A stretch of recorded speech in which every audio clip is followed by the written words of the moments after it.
My childhood home, Toms River, New Jersey, was a rural, about-to-be suburban town with sandy soils and cranberry bogs. It was surrounded by the Atlantic Ocean, the Pine Barrens, and a bunch of old country chicken farms. I was a free-range kid. My classmates were too. In first grade, we all walked to school on our own. In second grade, we rode bicycles, and we left them outside of the school building without any security. I walked by myself to summer day camp, to Little League baseball games, and to the town's only movie theater before I was 7 years old. The door to our house was never locked, but I always felt safe behind it. It's April 5th, 1968. I just turned 15 years old a couple of weeks before. I'm in the family car with my father, and we're driving to New York City to see The Who at the Fillmore East. This was pre-Tommy The Who. The trip to New York and the concert, it isn't a birthday present, and it isn't really a celebration. It's my father's attempt to soothe a pain deep inside of me. He doesn't really understand the depth of it, but we both know that it's there. One night, a few weeks earlier, after my parents went to bed, I snuck out of the house and I went down to a deserted parking lot behind the town shopping center to connect with some people I knew from high school. They were outcasts and misfits. I really don't know what drew me to that particular event. Perhaps I knew a girl that I liked was going to be there. Perhaps I thought someone might have a joint and be willing to share it with me, and if they had, it would have been my first one.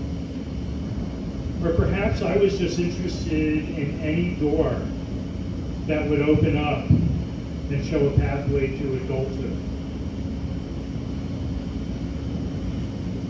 I returned home about an hour after I left. I burst through the unlocked door and collapsed sobbing onto the linoleum floor of the entryway of our house. My parents heard my crying, and they came down from their bedroom upstairs. The police were called. They got there amazingly quickly. It was a really small town back then. When they arrived, I did the best I could to explain to them what had happened. They told me that they knew the person who had assaulted me, and that if I agreed to tell them the full story and testify in court against him, they'd go out and arrest him, charge him, and send him to jail. It really wasn't his fate that concerned me, however. My concern was mine, and what would happen if any of my classmates and the people from school found out what had happened to me. So I asked, if there's a trial, will other people know what I said? And they told me, probably. And I said, not testifying.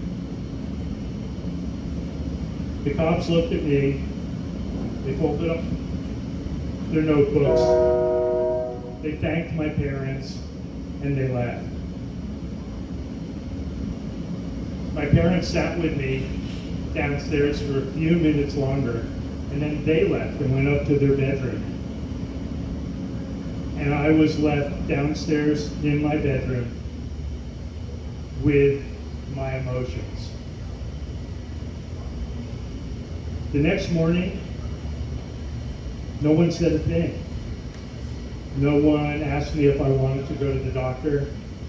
No one suggested that perhaps I should see a therapist. No one asked me how I was feeling, or if there was anything they could do for me. No one said anything about what had occurred for 3 or 4 days after the fact. Then one day I was laying downstairs on my bed after school. My eyes were closed, I had headphones on, and I was listening to music. And my father startled me by coming down and tapping me on the shoulder. He told me that he knew that I was hurt, and he wanted to be of assistance, but he didn't really know how to do it. So he tried his best. He knew that I loved rock and roll, and he said, "Hey, how about you and I go to New York to see a concert? Any concert you want, just name it and I'll take you there." Kind of an unorthodox way of dealing with the situation I had found myself in. But I didn't hesitate. I jumped at it. I said, "Yeah!" And I knew just what concert I wanted to see. The Who at the Fillmore East. So he sends off for the tickets, because that's how you did things back then. And not too long after, they arrive in the mail. And when they do, I open them up and I discover that they're 4th row center stage at the Fillmore East. I'm going to see the Who, and I'm going to be almost close enough to reach out and touch Peter Townsend or Roger Daltrey. I don't know if this was my father's intent,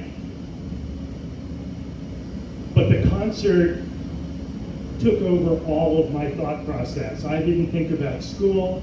I didn't think about what had happened to me behind the shopping center. I didn't think about the pain that I was feeling inside.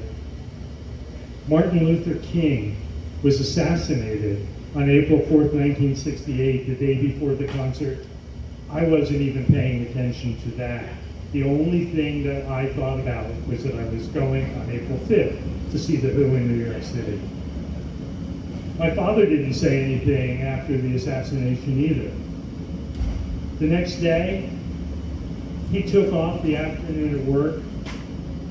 When I got home from school, we got in the family car and we took off for New York.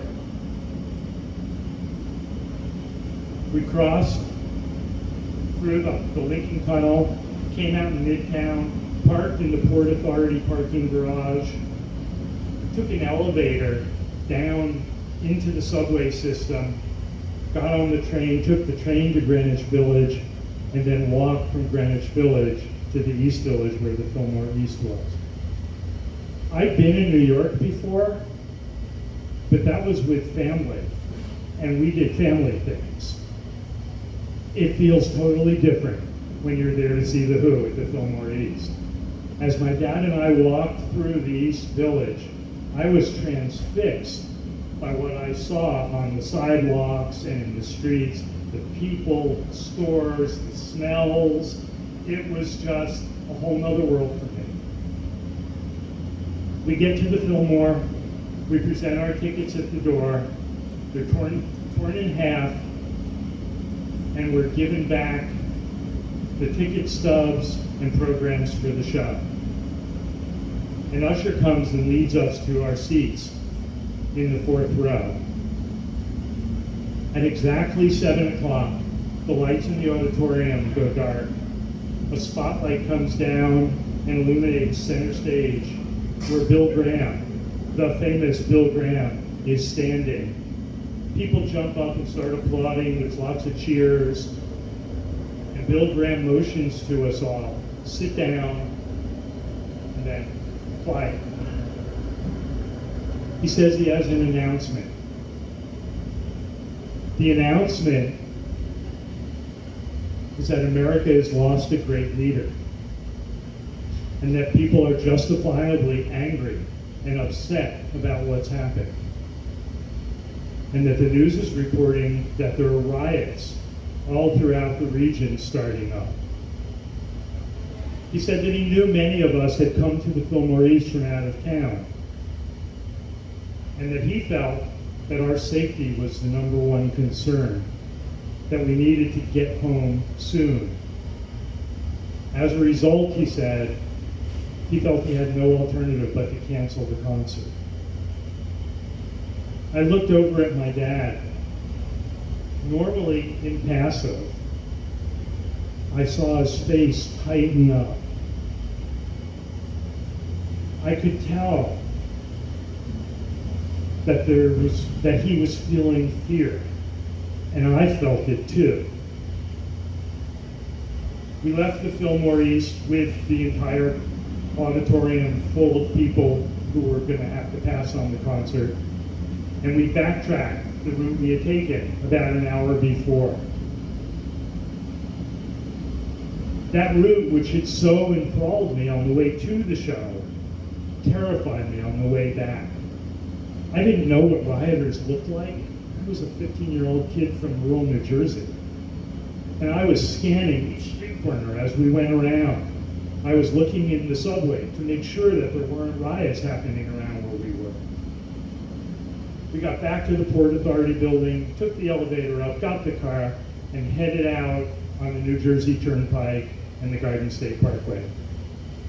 My dad was impassive. He was driving. He wasn't saying anything. He had news radio turned on to hear what was happening. I was sitting in the car, and I was looking at each of the towns, Newark, Jersey City, that we passed as we went back to where I lived, to see if there were riots happening there. When we got back to my hometown, the streets were completely empty.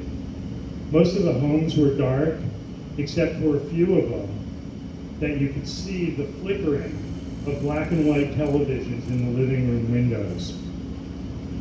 We drove down our driveway, entered our house through the same still unlocked door, walked through the entryway with the linoleum tiles that I had collapsed on a month earlier. My father said good night, and he went upstairs to my mother.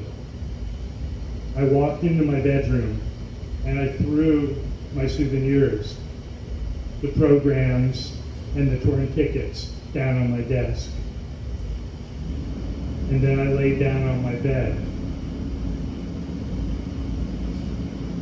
Some things stayed the same after that night. The door to our house remained unlocked. But for me, some things changed. I no longer felt safe behind.